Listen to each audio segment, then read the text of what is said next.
കുടുംബശ്രീ ശാരദ സീരിയലിൻ്റെ ലേറ്റസ്റ്റ് എപ്പിസോഡിൻ്റെ റിവ്യൂയിലേക്ക് എല്ലാവർക്കും സ്വാഗതം. അങ്ങനെ ഹർഷൻ ശാലിനോട് ചോദിക്കണേ, അല്ല മാഡം അങ്ങനെ എന്നെ ഫോളോ ചെയ്തെത്തിയത്? ആ സമയം ശാലിനി പറയണേ, അത് പിന്നെ കുട്ടികൾ രണ്ടാളും ഹർഷൻ്റെ ഹോസ്പിറ്റലിൽ വെച്ച് കണ്ടിരുന്നു. അപ്പോൾ തൊട്ട് കുട്ടികൾ ഹർഷൻ്റെ കാറിലുണ്ടായിരുന്നു. അവരാ എനിക്ക് ലൊക്കേഷൻ അയച്ചു തന്നത്. എന്നെ ഹർഷൻ്റെ അരികിലെത്തിക്കാൻ കുട്ടികൾ കുറേ കഷ്ടപ്പെട്ടു. ഈ സമയം ഹർഷൻ ചോദിക്കണേ, അല്ല മാഡം എന്തിനാ ഇത്ര അത്യാവശ്യമായിട്ട് എന്നെ തേടി വന്നത്? ഞാനെന്തെങ്കിലും സഹായം മാഡത്തിന് ചെയ്യേണ്ടതുണ്ടോ? അന്നേരം ശാലിനി പറയണേ, അതെ, ഹർഷൻ തേടി നടക്കുന്ന ഒരാളുണ്ടല്ലോ, കാർത്തിക. അവളിപ്പോൾ എൻ്റെ ജീവിതം നശിപ്പിച്ചുകൊണ്ടിരിക്കുക. അത് കേൾക്കുന്നതും ഹർഷൻ ഒന്ന് ഞെട്ടിപ്പോകുക. അല്ല മാഡത്തിന് കാർത്തിക അറിയോ? അറിയാം, ഇന്ന് കാർത്തികയുടെ വിവാഹമാണ്. എന്നിട്ട് നടന്ന കാര്യങ്ങളെല്ലാം ശാലിനി ഹർഷൻ അറിയിക്കുവാണ് കേട്ടോ. എന്നിട്ട് ശാലിനി പറയണേ, കാർത്തിക കല്യാണം കഴിക്കാൻ പോകുന്നത് ആരെയാണെന്നറിയോ? എൻ്റെ ഭർത്താവിനെ, എൻ്റെ വിഷ്ണുവേട്ടനെ. അതുകൊണ്ട് തന്നെ എനിക്ക് വിവാഹം എങ്ങനെയെങ്കിലും മുടക്കിയേ പറ്റൂ. അതിനാണ് എനിക്ക് എൻ്റെ ഹർഷൻ്റെ സഹായം വേണ്ടത്. ഈ സമയം ഇതെല്ലാം കേട്ടിട്ട് വിശ്വസിക്കാൻ അവിടെ നിൽക്കുവാണ് കേട്ടോ ഹർഷൻ. മാഡം, ഇതൊന്നും എനിക്ക് വിശ്വസിക്കാനേ പറ്റുന്നില്ല. കാർത്തികയ്ക്ക് എന്നെ ജീവനായിരുന്നു. എന്നോടുള്ള ഇഷ്ടം കാരണമാണ് അവളുടെ വീട്ടുകാർ ഉറപ്പിച്ചിരുന്ന വിവാഹം മുടക്കിയിട്ട് അവിടെ നിന്ന് ഓടിപ്പോകുന്നത്. എന്നിട്ടും എങ്ങനെയാണ് അവൾക്ക് എന്നെ മറക്കാൻ പറ്റിയത്? അവൾക്ക് വേണ്ടിയാണ് ഞാൻ ഇത്രയും നാൾ കാത്തിരുന്നത്. നാട്ടിലേക്ക് വന്നതും അവളെ തേടി തന്നെയാണ്, അവളെ സ്വന്തമാക്കാനായിട്ട്. എന്നിട്ടും അവൾ എന്തിനാ എന്നോട് ഈ ചതി ചെയ്തത് എന്നും പറഞ്ഞ് ഹർഷൻ ടെൻഷനോട് കൂടി ആലോചിക്കുവാണ്. ഇതേ സമയം കാർത്തിക മണ്ഡപത്തിൽ വിഷ്ണു കത്തിവെച്ച് ഭീഷണിപ്പെടുത്തിയല്ലോ, ആ കാര്യമൊക്കെ ഓർത്ത് കഴുത്തിലിങ്ങനെ പിടിച്ച് പേടിച്ച് നിൽക്കുകയാണ്. എന്നിട്ട് അവിടെ നിന്ന് ജഗ്ഗിന്ന് കുറച്ച് വെള്ളം എടുത്ത് കുടിക്കുക. ഈ സമയം മധുശ്രീയുടെ വാക്കുകളും കാർത്തിക് ഓർക്കുവാണ്. അന്നേരം കാർത്തിക് പറയുക, വിഷ്ണുവേട്ടൻ പറഞ്ഞതൊന്നും കാര്യമാക്കാൻ നിൽക്കണ്ട. അല്ലെങ്കിൽ ഞാൻ വിഷ്ണുവേട്ടൻ്റെ ഭാര്യയാകാനല്ലേ പോകുന്നത്, സത്യഭാമയുടെ മരുമകളാകാനല്ലേ. സത്യാമ്മയുടെ മരുമകളായിട്ട് ആ വീട്ടിലെ എല്ലാ അധികാരങ്ങളും എനിക്ക് കിട്ടണം. അധികാരത്തോട് തല ഉയർത്തിപ്പിടിച്ചാൽ എനിക്ക് ജീവിക്കണം. വിഷ്ണുവേട്ടൻ്റെ ഭീഷണിയൊന്നും ഞാൻ കാര്യമാക്കുന്നില്ല.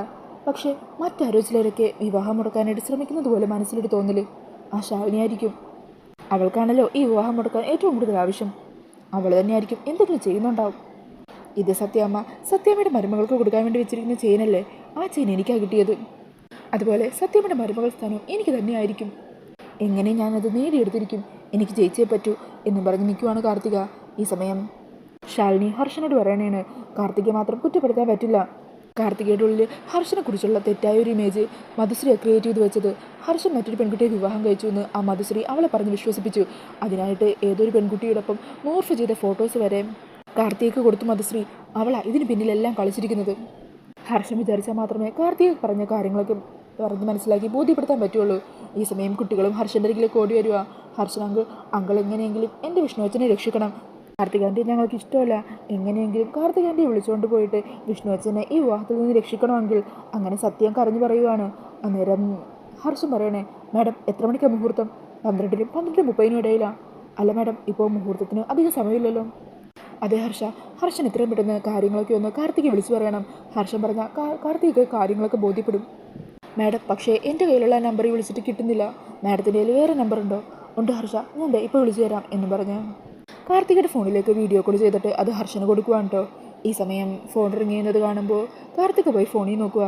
ഇതാര്, ശാലിനിയോ? ഇവളെന്തിനാ എന്നെ വിളിക്കുന്നത്? വിവാഹം മുടക്കാനായിട്ട് എന്തെങ്കിലും കള്ളക്കഥയുമായിട്ട് വരുന്നതായിരിക്കും. എന്താണെങ്കിലും ഫോൺ എടുത്തേക്കാം, അല്ലെങ്കിൽ ശല്യം വിളിച്ചുകൊണ്ടിരിക്കും. എന്നിട്ട് വിഷ്ണുവേട്ടനെ ഞാൻ ഒരിക്കലും വിട്ടു തരില്ലെന്ന് അവളുടെ മുഖത്ത് നോക്കി തന്നെ പറയാം. അങ്ങനെ പറഞ്ഞ് കോൾ അറ്റൻഡ് ചെയ്യുമ്പോഴായിരിക്കും കേട്ടോ ഹർഷനെ കാണുന്നത്. ഹർഷനെ കണ്ട് കാർത്തിക് ഞെട്ടിപ്പോയി ഹർഷൻ എന്നും പറഞ്ഞ് ഇങ്ങനെ വിളിക്കുവാണ്.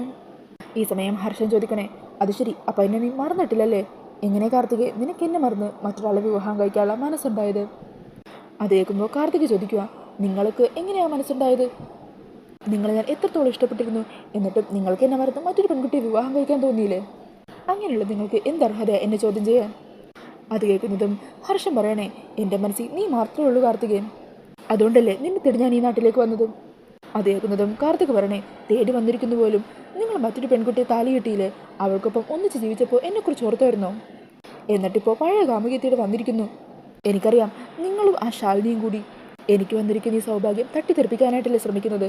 നിങ്ങൾ ആ ശാലിനിയുടെ കൂടി എൻ്റെ ജീവിതം തകർക്കാനാണ് ശ്രമിക്കുന്നത്. ഇത്രയും നാൾ ഞാൻ നിങ്ങൾക്ക് വേണ്ടി കാത്തിരിക്കുകയായിരുന്നു. എന്നാൽ അപ്പോൾ നിങ്ങളെന്താ ചെയ്തത്? എന്നെ തകർത്തുകൊണ്ട് മറ്റൊരു തീടുകൂടെ ജീവിച്ചു. എന്നിട്ടിപ്പോൾ പഴയ കാമുകിയത്തോട് വന്നിരിക്കുന്നു. നാണമില്ലേ നിങ്ങൾക്ക്? അത് കേൾക്കുന്നതും ഹർഷം പറയണേ, നീ കൂടുതൽ പ്രസംഗിക്കേണ്ട. മറ്റൊരാളുടെ ഭർത്താവിനെയല്ലേ നീ ഇപ്പോൾ സ്വന്തമാക്കാൻ പോകുന്നത്? ശാലിനി മാഡത്തിൻ്റെ ഭർത്താവിനെയല്ലേ നീ ഇപ്പോൾ കല്യാണം കഴിക്കാൻ പോകുന്നത്? പിന്നെ എൻ്റെ കാര്യം, എൻ്റെ മനസ്സിൽ ഒരേ ഒരു പെൺകുട്ടി മാത്രമേ ഉള്ളൂ, അത് നീയായിരുന്നു. എന്നെ സ്നേഹിക്കാനും എനിക്ക് സ്നേഹിക്കാനുമായിട്ട് ഈ ഭൂമിയിൽ നീ മാത്രമേ ഉള്ളൂ കാർത്തികേ. നീ പറയുന്നത് പോലെ ഞാൻ മറ്റൊരു പെൺകുട്ടിയെ വിവാഹം കഴിച്ചിട്ടില്ല. അന്നേരം കാർത്തിക പറയണേ, അപ്പോൾ നിങ്ങളുടെ രണ്ടാളുടെ വിവാഹം കഴിഞ്ഞ ഫോട്ടോസൊക്കെ എനിക്ക് കിട്ടിയതാണല്ലോ, അതൊക്കെയോ?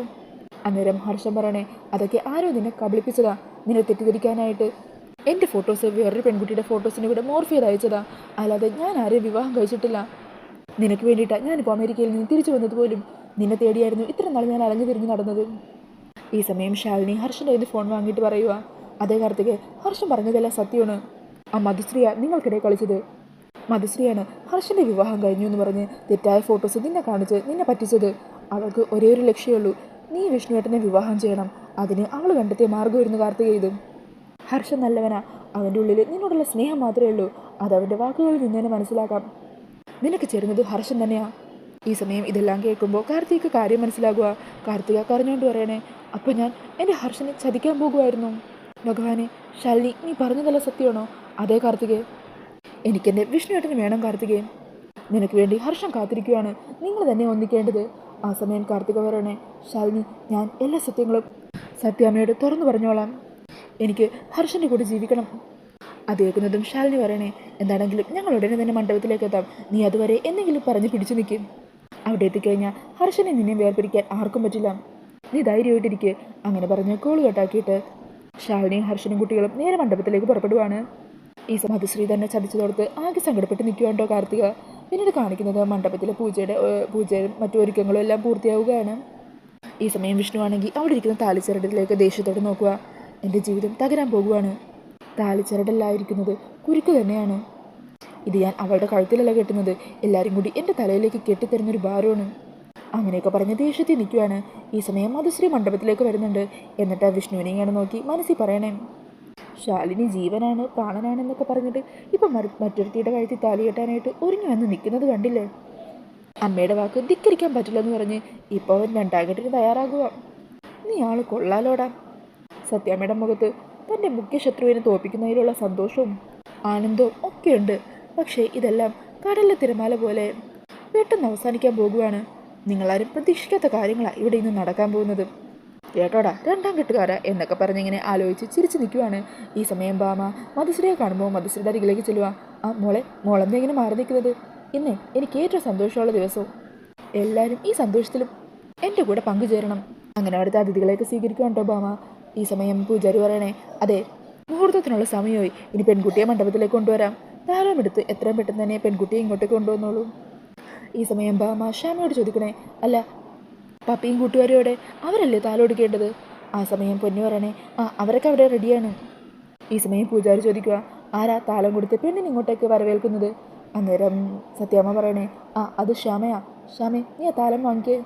അത് കേൾക്കുന്നത് ശ്യാമ ഞെട്ടുക. ഞാനോ? പിന്നല്ലാതെ. നോക്കി നിൽക്കാതെ താലം വാങ്ങാൻ. ഈ സമയം ശ്യാമ മനസ്സിൽ പറയണേ, ഭഗവാനെ, എൻ്റെ കുഞ്ഞേച്ചിയെ പടിയിറക്കി വിടാനുള്ള ഈ കർമ്മത്തിൽ എന്നെയും കൂടി നീ ഭാഗവാക്കാകുവാണോ? ഈ താലം കൊണ്ട് ഞാനവിടെ പോകുന്നതിന് മുമ്പ് കുഞ്ഞേച്ചി ഹർഷനായിട്ട് വന്നാൽ മതിയായിരുന്നു. എന്നെക്കൊണ്ട് ഈ പാപം ചെയ്യിക്കല്ലേ എന്നൊക്കെ ഇങ്ങനെ പ്രാർത്ഥിച്ചുകൊണ്ട് നിൽക്കുവാണ്. എന്നിട്ട് മനസ്സോടെ തിരുമേനിയുടെ കയ്യിൽ നിന്ന് താലം വാങ്ങിക്കുവാൻ കേട്ടോ. ഈ സമയം വിഷ്ണുവിനോട് ഭാമ പറയുക, വിഷ്ണു നീ വന്ന് ഇവിടെ ഇരുന്നേ. നിന്നോടല്ലേ പറഞ്ഞിരിക്കാൻ എന്ന് പറഞ്ഞ് വിഷ്ണുവിനോട് മണ്ഡപത്തിൽ പിടിച്ചിരുത്തുവാണ്. അങ്ങനെ ശ്യാമയോട് താലവുമായിട്ട് നോക്കി നിൽക്കാതെ പോകാൻ പറയുവാണ് കേട്ടോ. ഈ സമയത്ത് ശ്യാമ പോകാനായിട്ട് തുടങ്ങുമ്പോഴായിരിക്കും ശാലിനിയും ഹർഷനും കുട്ടികളും കൂടി മണ്ഡപത്തിലെത്തുന്നത്. ഈ കല്യാണം നടക്കില്ല എന്ന് വിളിച്ചു പറഞ്ഞുകൊണ്ടാണ് കേട്ടോ ശാലിനി അങ്ങോട്ടേക്ക് വരുന്നത്. അങ്ങനെ ശാലിനിയെ കാണുന്നതും വിഷ്ണുവിനും ശ്യാമയ്ക്കും എല്ലാവർക്കും ആശ്വാസമാകുവാണ്. അങ്ങനെ ശാലിനി ഹർഷനെയും കൂട്ടിയും ഭാമയുടെ അരികിലെത്തുവാണ്. ഈ സമയം ഹർഷൻ പറയണേ, ഈ വിവാഹം നടക്കാൻ പറ്റില്ല. കാർത്തിക എൻ്റെ പെണ്ണാണ്, അവളും ഞാനും സ്നേഹത്തിലാണ്. എന്നോടൊപ്പം ജീവിക്കാനാ അവളുടെ വീട്ടുകാർ ഉറപ്പിച്ച വിവാഹം മുടക്കി ഈ നാട്ടിലേക്ക് വന്നത് തന്നെ. അവളെനിക്ക് വേണം. അത് കേൾക്കുന്നതും ഭാമ പറയണേ, അത് ശരി, പുതിയ കഥകളുമായിട്ട് ഓരോരുത്തരെയും കുട്ടി വന്നിരിക്കുവാണല്ലേ. ആരെയൊക്കെ കുട്ടി വന്നാലും ശരി, എൻ്റെ മകൻ്റെ വിവാഹം ഞാനിന്ന് നടത്തിയിരിക്കും. മര്യാദക്ക് നീ പോയില്ലെങ്കിലുണ്ടല്ലോ, നിന്നെ ഇവനെ ഞാൻ പോലീസിനെ കൊണ്ട് പിടിപ്പിക്കും. ഞാനേ ഇപ്പം തന്നെ പോലീസിനെ വിളിക്കാൻ പോകുക. അത് കേൾക്കുന്നത് ശാലിനി പറയണേ, വിളിക്ക് സത്യാമ്മേ. അങ്ങനെയാണെങ്കിലേ പോലീസ് വരുമ്പോൾ ആദ്യം അറസ്റ്റ് ചെയ്യാൻ പോകുന്നത് സത്യാമ്മയെ തന്നെയായിരിക്കും.